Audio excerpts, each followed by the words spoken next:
Hey everybody, welcome back. I'm going to be changing up the video style of the channel a little bit into something more manageable for me, as I have two channels, a full-time job, and kids and stuff. And so today I wanted to spend May the 4th giving my first impressions of Jedi Survivor, the new Star Wars game made by Respawn Entertainment, which is the company that was behind the amazing Titanfall game. And a lot of the people on the team are still the original creators of the Call of Duty franchise, how everyone loves it nowadays. So I'm going to go through and record some gameplay videos of the game too, but I don't think I'm going to record necessarily straight let's plays of every game from now on. I'm going to do like the first 2 hours and initial impressions of games, maybe a final review down the line or something like that. Anyways, my talking videos don't get many views so far, so I'm just trying something new.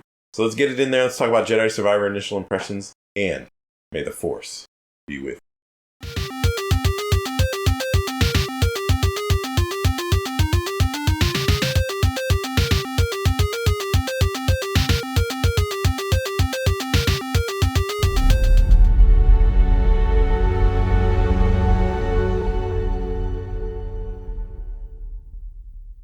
So I've had Jedi Survivor for a few days now.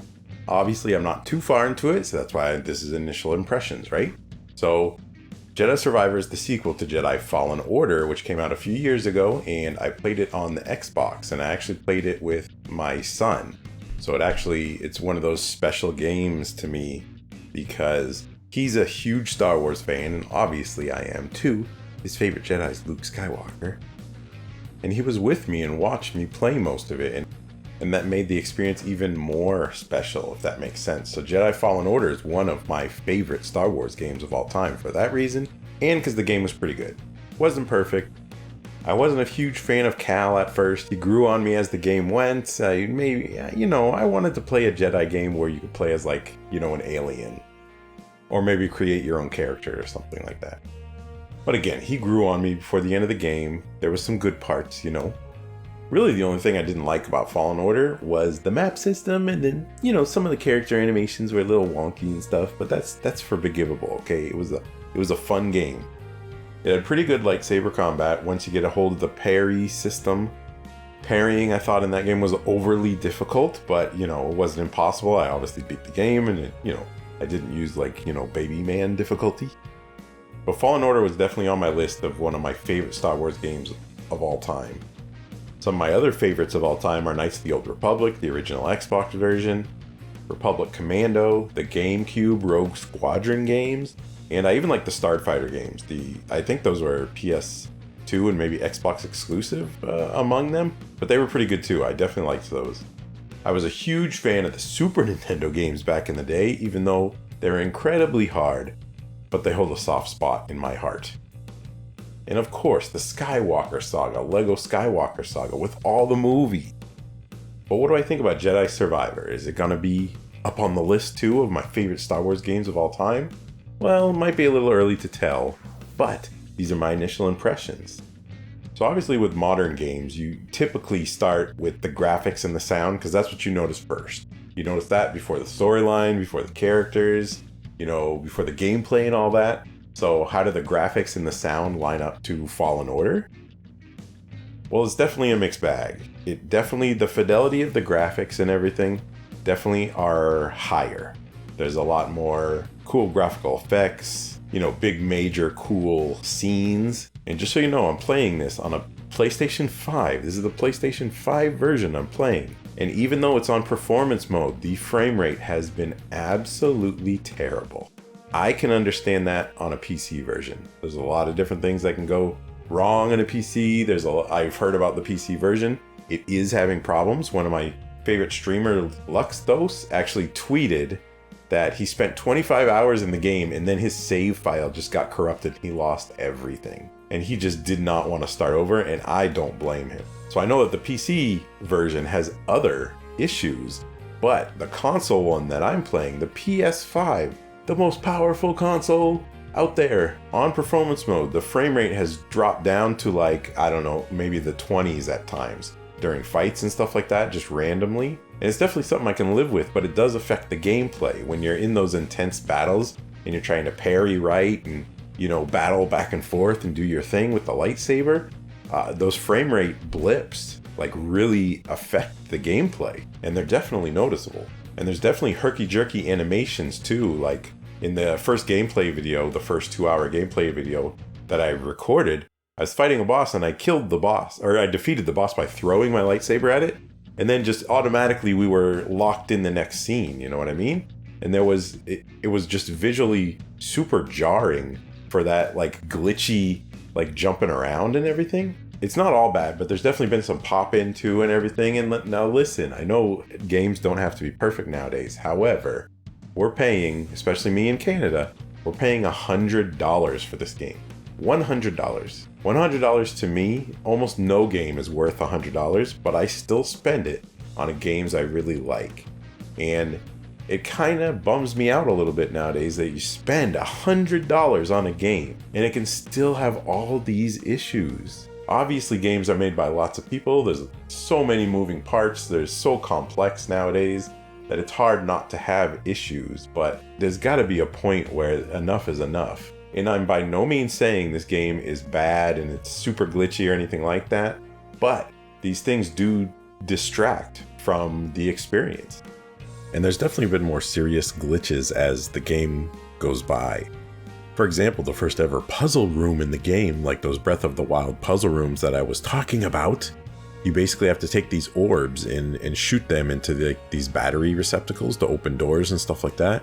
And the very first one, the very first room, the very first thing, you put it in a thing and it creates a bridge and you go to the middle and then you're supposed to grab it out of the little holder and bring it to a different holder. And it was glitched, like it literally would not come out of the thing. And it took me forever, thinking I was stupid, to reload my save and just try again. And then it popped right out. So obviously, you know, things like that are happening in the game too. Maybe it's just me, but I personally would rather play a shorter game that is polished, works, and is not full of bugs and glitches than a humongous open world 60-hour games with all these bugs and glitches and things that take you out of the experience. Now, some of the good things, the character animations are better. The facial animations on the characters from Fallen Order were a little bit wonky at times, I thought, so they're definitely better in this. And the environments in this game are stunning. The environment artists need a raise, let me tell you. Because the game goes from semi-linear levels to semi-open levels, which is what I like. I don't like super open world games. And Survivor does it pretty well, in the sense that some areas do give you multiple paths to get places, but all the paths converge into sort of one destination. So I don't get lost. I don't get frustrated. So that's a plus right there. So the overall look of it is definitely better, but there is some technical glitches, some bad optimization, I don't know what you want to call it, that's definitely plagued the game, especially the PC version at this time. So maybe you want to wait a couple patches till you pick it up, I don't know. Now the gameplay is definitely a step up from the first one. It takes what the first one did and definitely refines it a little bit more, especially the lightsaber combat. Like the one-on-one duels with the boss characters, they flow so good. You know, the parrying, the blocking, the dodging, the hitting when you can. It's almost like a dance. And I would definitely say the flow of it is much more dance-like, much more smooth than the first game. The first game, the combat could at times be a little herky-jerky, like start and stop. In this one, it definitely flows, and it does depend on your lightsaber stance. Like a couple of the lightsaber stances are not really flowy stances. They're, you know, big, slow hits. So you do have to get used to that. But the stances are definitely one of the best parts of this game, especially, you know, the double-bladed, dual-wielding lightsaber stances. They're so good, so good. Combat feels so good and it flows so good with those. I'm definitely a double-bladed person in the game. That's my stance of choice. But I definitely love the customization from it. In the first one, there was not much customization. Obviously, you could use the different lightsabers. But this one, you have five. There's 5 distinct stances, so you can do one that you like. There's a single lightsaber, there's double lightsaber, there's double-bladed lightsaber, there's a gunner stance where he actually uses a blaster, and there's another stance where it's like he's wielding the lightsaber as like a great sword. So it's very slow and powerful, but you have to plan your actions a little bit because of that. So I'm sure you can find one that fits your style, however you want to play. There's a bunch of new tricks in the game too. Early on in the game, you'll get this like hook shot ability, you know? And it's pretty cool that Cal actually kept his stuff that he learned from the first game in this one, meaning you can wall climb and wall run and stuff right off the bat, because obviously he learned that in the first game when he, went back into his memory, his force echoes. And there's actually Breath of the Wild style puzzle rooms in this game, and are definitely a welcome addition to break up some of, the combat. The storyline, this is spoiler free obviously, but the game does take place about 5 years after Fallen Order, and you can definitely tell it in the characters. The characters have changed, they have grown, but obviously I haven't gotten too far in the game and I'm not going to spoil anything, so that's pretty much all I'll say. And I've heard some people like the Fallen Order story better, some people like this story better. I guess there's a big plot twist at the end of this, sort of like there was in Fallen Order. And I just know that the ending Darth Vader scene in Fallen Order was one of my favorite scenes of any game of all time. It was so amazing. So Jedi Survivor is really going to have to pull it out of the hat to beat that scene, but I'm crossing my fingers. In the first game, like I said, Cal the character wasn't that interesting. He was just this plain Jane mayonnaise dude. In the second one, he definitely has much more emotional range, even in the first scenes of the game. Semi-spoilery, he loses some friends and he goes through some things, and you can see the emotional toll it's taking on him. And later on in the game, he might have to sort of choose his destiny, whether to be, angry Cal or Jedi Cal. And that is the ultimate choice between all Jedi, right? So it brings it all full circle. There's a crazy amount of customization in the game. You can customize Cal, you can customize BD1, you can customize your lightsaber. You can customize everything about it. And it's so interesting, so detailed. You can change the color of each component, and you could even change like the weathering of each component to have it in different states of decay. Like the time and the effort and the love put into some of the aspects of Jedi Survivor are pretty mind-blowing, especially the customization options. And that's what Respawn Entertainment is known for to me. Respawn Entertainment, like I alluded to in the intro, but when they reformed from that, the first games they released were the Titanfall games. And Titanfall 1 was pretty good.